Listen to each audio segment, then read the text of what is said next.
They left me alone on Christmas, I said out loud to an empty dining room, as if the words themselves might somehow make it less true. The candles had already burned halfway down, thin streams of wax pooling quietly onto the silver holders I'd polished just that morning. I had set the table for 8 plates, 8 folded linen napkins, 8 seats for the family I had spent 72 years building my life around. I remember checking the oven one last time, adjusting the temperature like it mattered, like any of it still mattered. The turkey had come out perfect, golden tender, exactly the way Daniel used to love when he was a boy. Back when he would sit at this very table, his legs swinging under the chair, asking if he could have an extra slice before everyone else sat down. I glanced at the clock again. 6:17 p.m.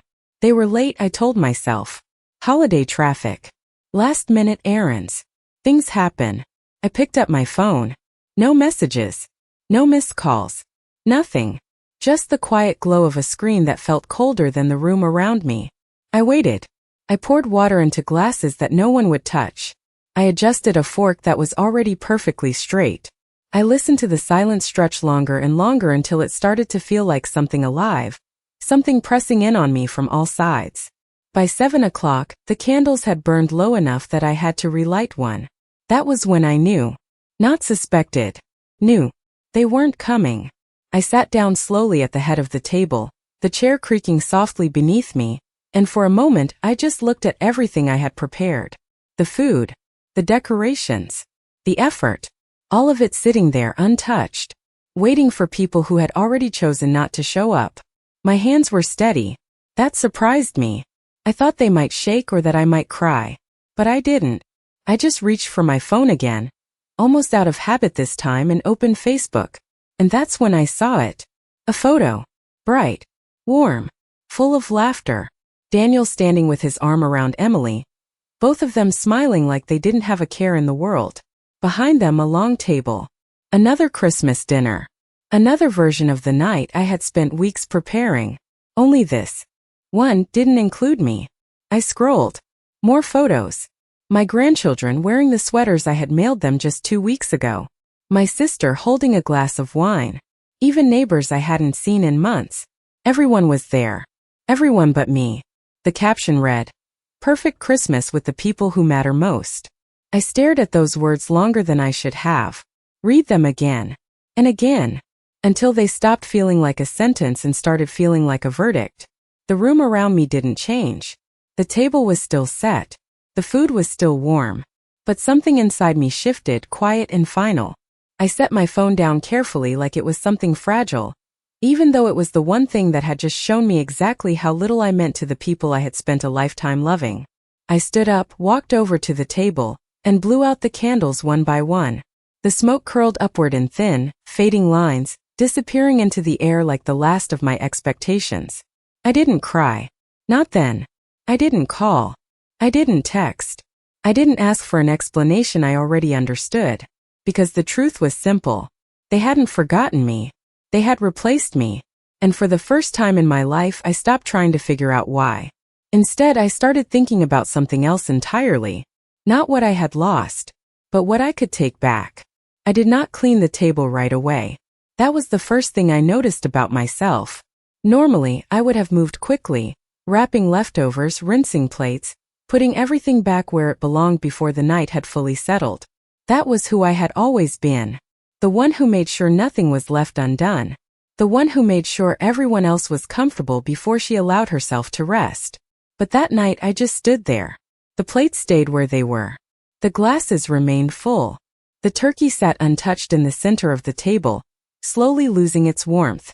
It felt wrong to move anything, as if clearing it away would somehow make what had happened more real than it already was. I walked into the living room instead and sat down in my usual chair, the one by the window where I could see the street. The neighborhood was glowing with Christmas lights. Soft white. Lights wrapped around trees, red and green decorations hanging from porches, silhouettes of families moving behind curtains. Everywhere I looked there was life. Warmth. Togetherness. I watched a family across the street gather near their front door, laughing as they tried to carry too many dishes inside at once. A little boy ran ahead of the others, nearly slipping on the steps, and someone reached out to steady him. The door opened. Lights spilled out. And then they were all gone inside, swallowed by a moment I was not part of. I sat there longer than I meant to, my hands resting in my lap, my mind strangely quiet. No anger. No tears. Just a steady, growing clarity. It was not just tonight. That was the thought that kept returning again and again, each time settling deeper than before. It was not just Christmas. I thought about Thanksgiving when Emily had said they were keeping things small this year, just immediate family, and somehow that had not included me. I remembered Daniel's birthday last spring, when I had shown up with a gift and been told they had already celebrated the weekend before. I remembered the school recital I had asked about 3 times, only to be told afterward that it had been rescheduled. Each memory came back sharper now, clearer, like pieces of a puzzle that had finally been turned the right way. I had not been forgotten. I had been managed. Carefully. Quietly. Consistently. I leaned back in the chair and closed my eyes for a moment, letting the weight of that realization settle into something solid. Something I could hold. Something I could understand. For years I had explained it away. They are busy. Life is complicated. Young families have their own rhythms. I had said those things to myself so many times that they had started to sound like truth. But sitting there watching the lights flicker outside, I could not say them anymore. Not after tonight. Not after seeing that photo. I opened my eyes again and looked around the room.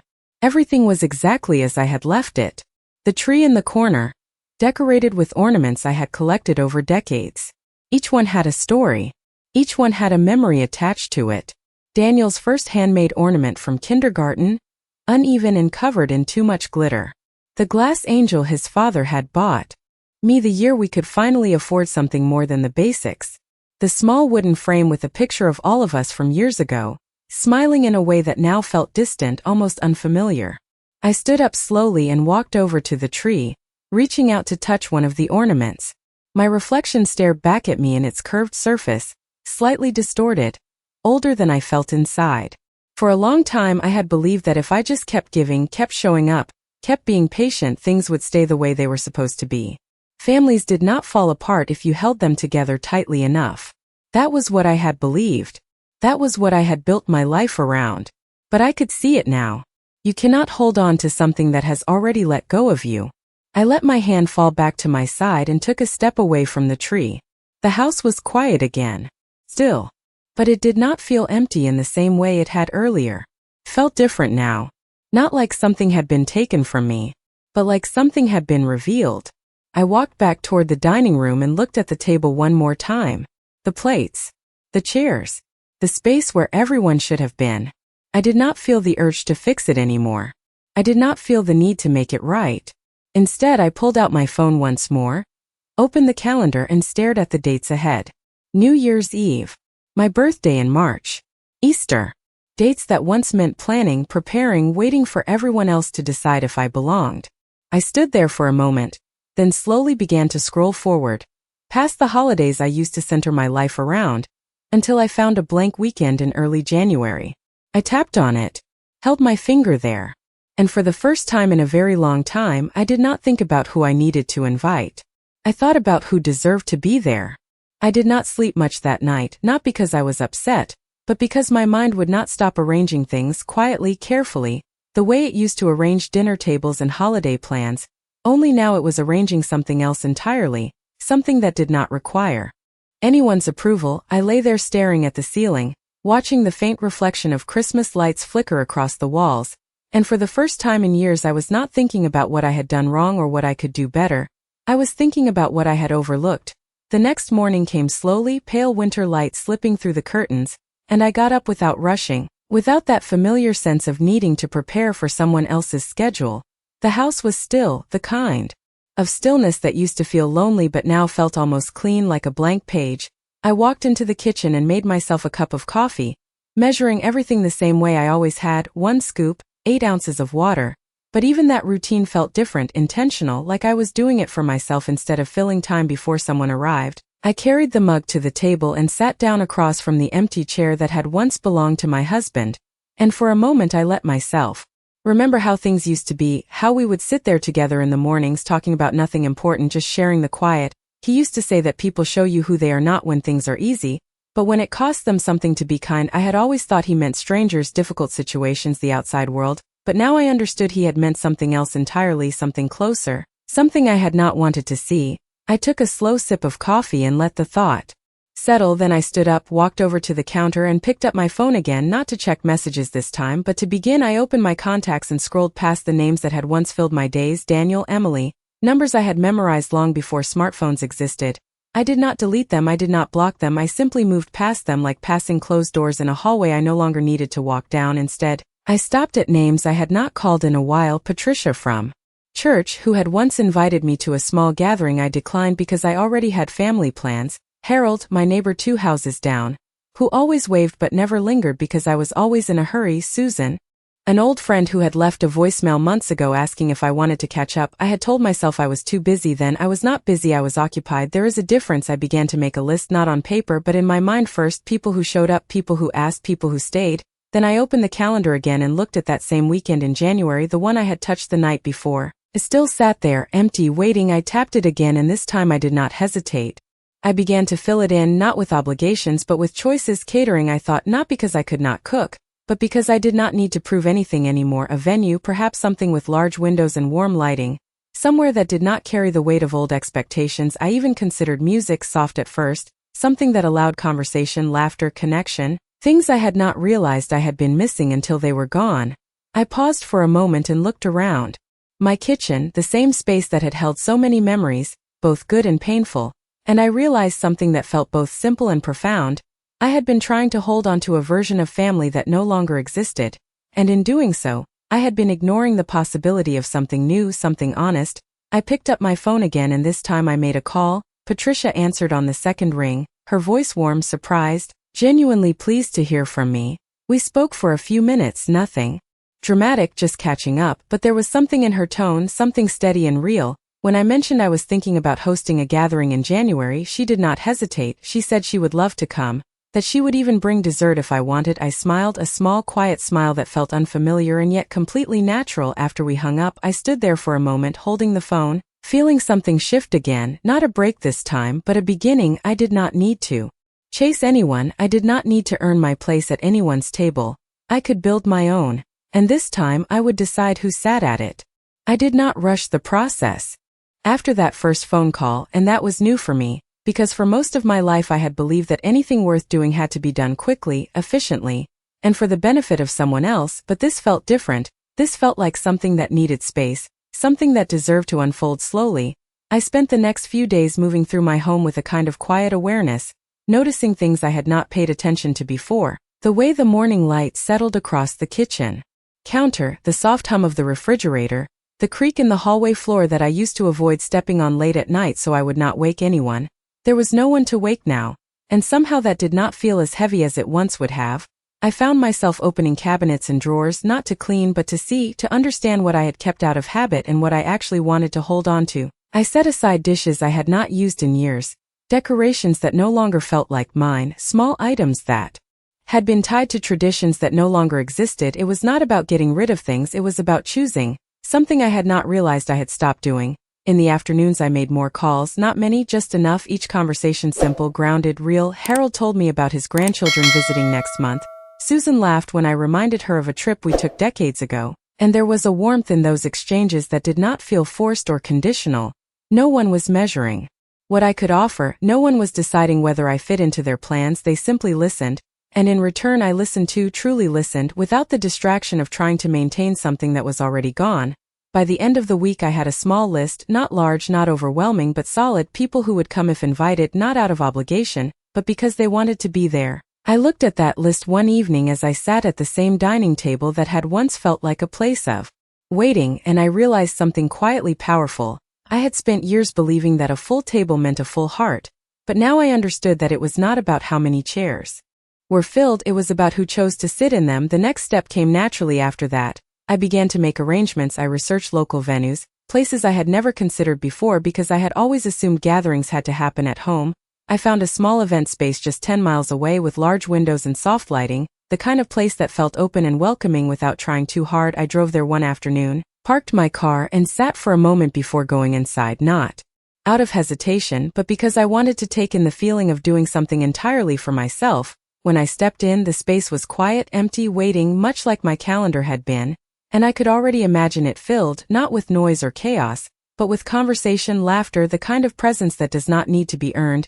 I spoke with the woman at the front desk. Her name was Linda, and she walked me through the options, tables, seating arrangements, catering partnerships, all the details that used to overwhelm me when I was trying to meet everyone else's expectations, but now felt manageable, even enjoyable, because the purpose had changed. I was not trying to impress anyone. I was creating something that reflected what I valued. Before I left, I booked the date, early January, just as I had planned, and when she asked me how many guests I expected, I paused for a second, then gave her a number that felt right, not too large, not too small, just enough. As I drove home, I felt a sense of calm settle over me, not excitement in the loud, overwhelming way, but something steadier, something that felt like control, like clarity. When I walked back into my house, it no longer felt like a place I had been left in.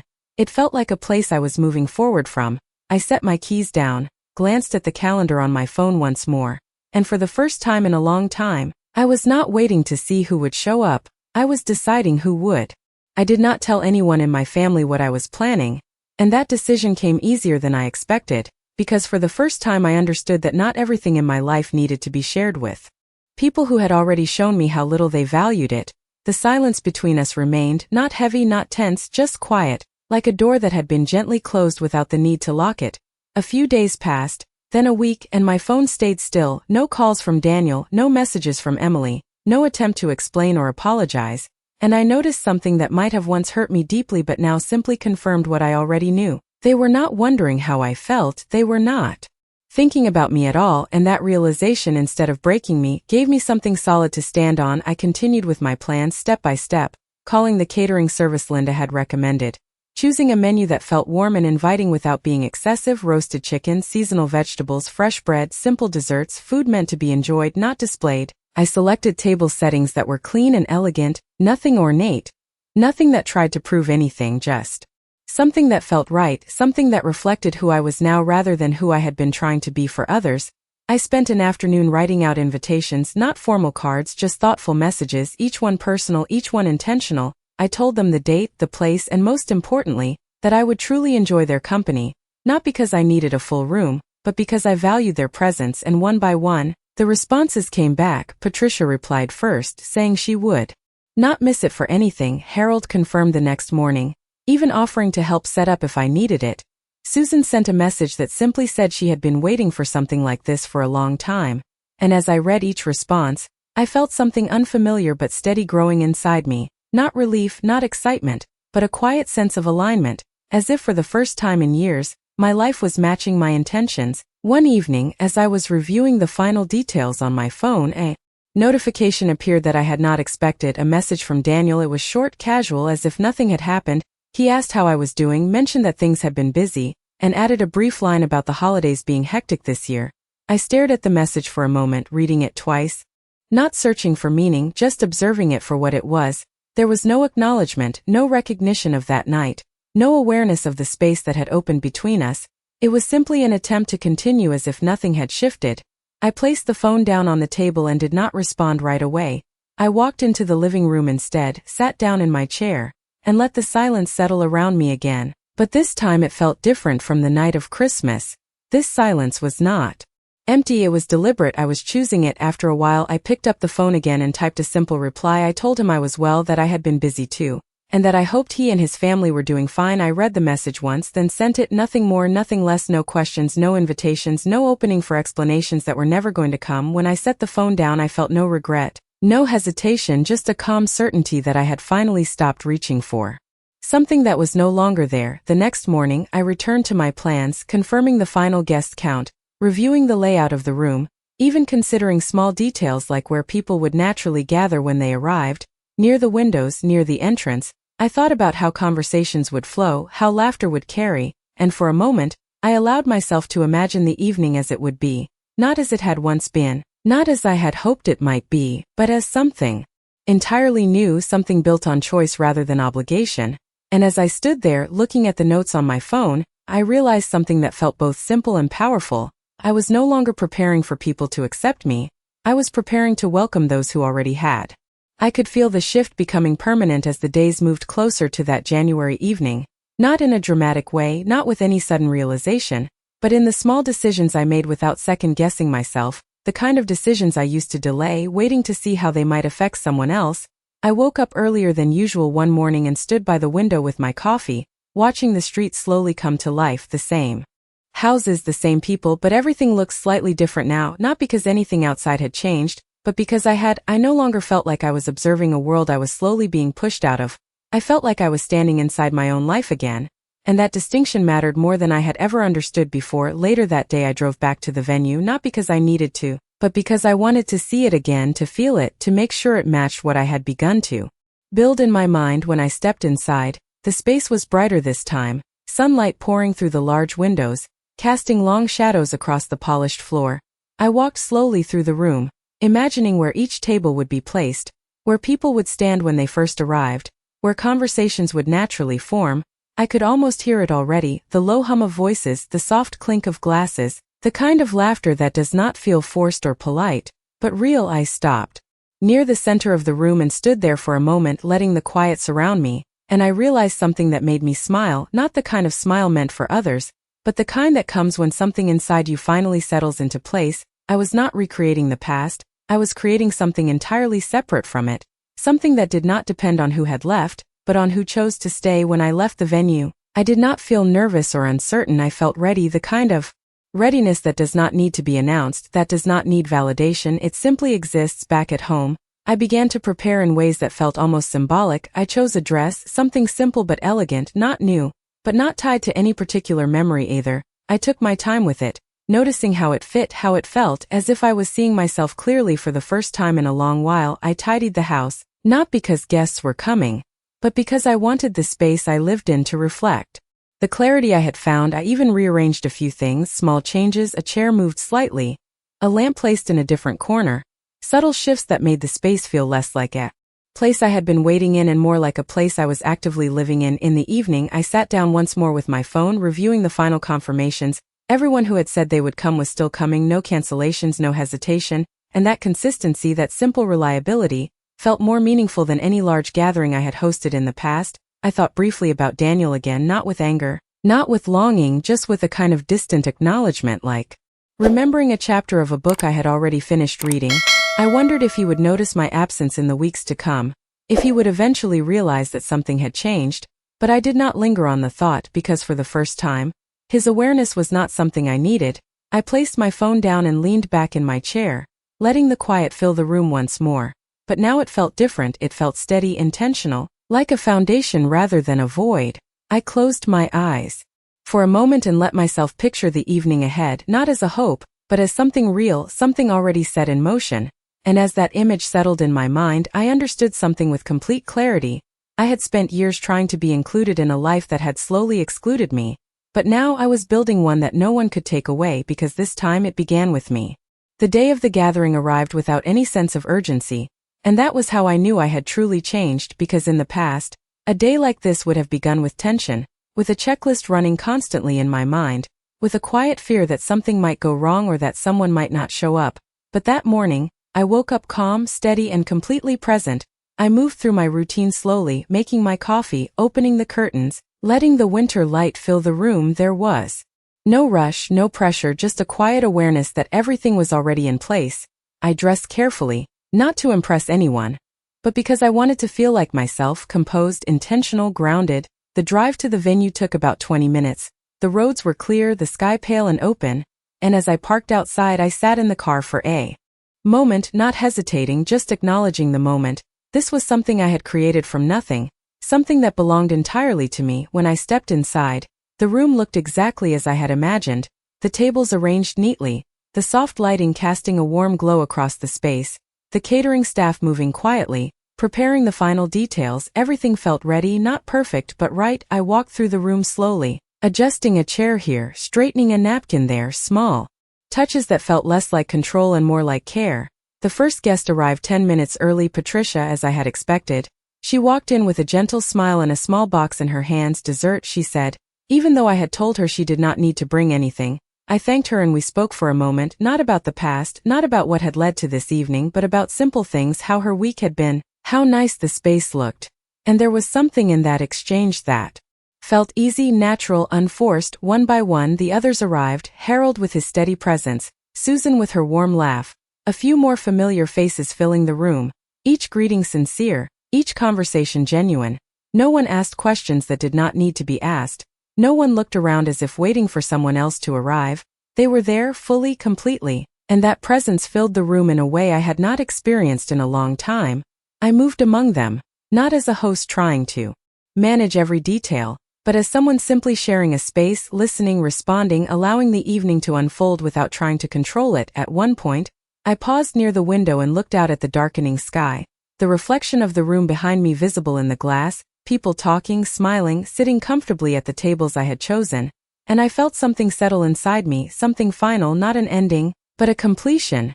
I was no longer standing outside of my own life waiting to be let in. I was fully inside it, creating it, shaping it without needing permission. The food was served simple and warm, just as I had planned. Conversations deepened, laughter came more easily, and for the first time in a very long time I did not feel like I was performing it role. I was not the one trying to hold everything together.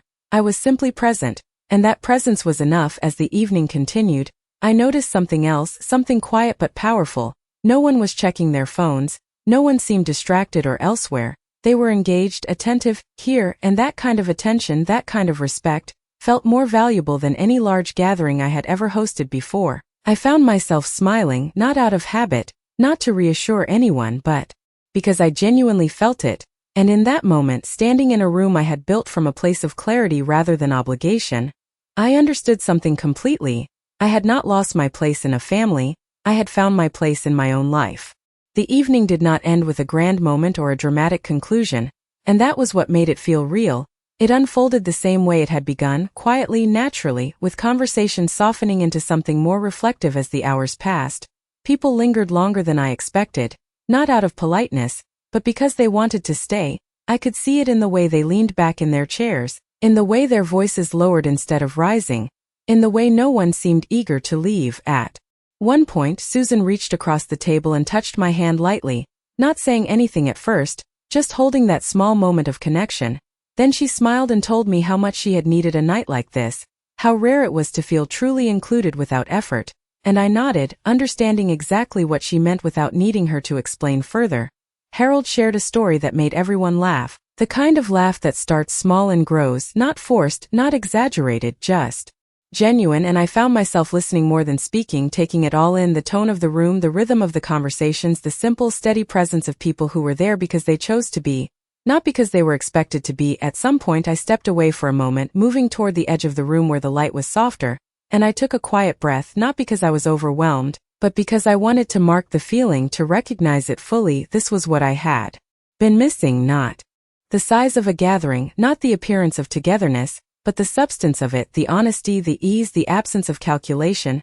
I looked around the room again, at the faces, the small gestures, the unspoken understanding that no one needed to compete for attention or justify their place, and I realized that this was something I had not just found, but something I had allowed, something I had made space for by finally letting go of what no longer belonged in my life. Later in the evening, as plates were cleared and the room began to settle into that gentle quiet that follows a meaningful gathering, my phone vibrated softly in my hand.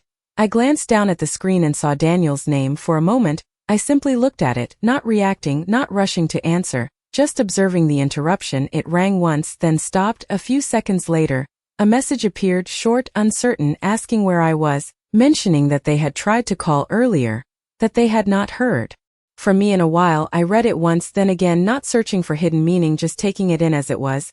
And for the first time I noticed something clearly. The message was not about me, not really. It was about his own discomfort, his own confusion at the shift he had not expected. I did not feel anger, I did not feel the need to explain. I simply placed the phone back on the table, screen facing down, and returned my attention to the room, to the people who were actually there, the ones who had shown up without needing to be asked twice, the ones who had chosen presence over convenience. As the night drew closer to its end, people began to gather their things slowly, not in a rush, but with that quiet reluctance that comes from not wanting a good moment to end. There were hugs, warm and sincere, promises to stay in touch that felt genuine rather than habitual. Patricia thanked me again, her voice soft but certain, saying that this evening had meant more than she could easily put into words, and I understood that too because I felt the same when the last guest left and the room grew still again. I stood there for a moment, looking at the space that had just been filled with life, and I felt no emptiness, no echo of what had once been missing, only a calm sense of completion. I gathered my things, thanked the staff, and stepped outside into the cool night air. The sky was clear, the kind of quiet that feels expansive rather than lonely. As I walked to my car, I realized something that felt both simple and undeniable. I had not just created a new evening, I had created a new standard for what I would accept in my life. And once you see that clearly, you cannot go back to settling for anything less. The drive home was quiet, not in the heavy way I had once known, but in a way that felt earned, like the kind of silence that follows something meaningful. I kept my hands steady on the wheel, watching the road stretch out ahead of me, streetlights passing one by one, each one marking a small step forward. When I pulled into my driveway and turned off the engine, I sat there for a moment, not because I needed time, but because I wanted to acknowledge it. This was the same house I had returned to after that Christmas night, the same walls, the same rooms, but it did not feel the same anymore. I stepped inside and placed my keys on the table, the sound soft, familiar, and for the first time it did not echo, it settled. I walked through the living room slowly, glancing at the chair by the window, the tree still standing in the corner, though the lights were now off, and I realized that nothing here needed to be changed to feel different, because I had already changed the way I moved. Through it, my phone buzzed again, and this time I did not ignore it right away. I picked it up, saw Daniel's name once more, and opened the message. It was longer this time, more direct, asking why I had not answered earlier, asking if everything was all right, mentioning that they had not seen me over the holidays and that it felt unusual. I read it carefully, not rushing, not reacting, just letting the words sit as they were. And then I noticed something I had not been able to see before. There was a gap between what he said and what he did, a space where awareness should have been, but was not, and I understood then that this message was not an attempt to reconnect. It was an attempt to restore comfort. His comfort, the familiar pattern where I would respond, explain, reassure, and quietly return to the place I had always held. I set the phone down on the table and walked into the kitchen, poured myself a glass of water, and stood there for a moment, letting the stillness settle around me again. I was not upset, I was not conflicted, I was clear, and that clarity felt stronger than any emotion I had carried before. I picked up the phone once more and typed a response, not long, not complicated. I told him that I was well, that I had been spending time differently, that I had hosted a small gathering with friends, and that it had been a good evening. I paused, then added one more line. I said that I hoped he and his family had enjoyed their holidays as well. I read it once, then sent it. No explanation, no apology, no invitation to revisit what had already been shown. When I placed the phone down again, I felt something settle completely, like a door closing without force, just a quiet final decision. I walked back into the living room and sat in my chair, looking out at the dark street, the lights from the houses across the way still glowing softly, and I thought about the night I had just left, the voices, the laughter, the presence, and I realized that I did not feel the need to compare it to anything. I did not need to measure it against what I had once had or what I had lost. It stood on its own, complete enough. I leaned back slightly, letting my shoulders relax, and allowed myself to sit in that feeling without interruption, no planning, no analyzing, just being. And in that stillness, something became very clear to me. I had spent years believing that family was something you held onto no matter what, something you endured, something you shaped yourself around. But now I understood that real connection does not require you to shrink, to wait, or to be overlooked. It requires presence, honesty, and choice. And for the first time I had chosen myself without guilt, without hesitation. I closed my eyes for a moment, then opened them again, looking out at the quiet night, and I did not feel alone. Not in the way I once had. I felt settled, grounded, and certain. And as I sat there, in a house that no longer felt like a place of waiting but a place of living, I understood something that would not change, not tomorrow, not next year, not ever again. I was no longer someone they could leave behind, because I had already moved forward without them.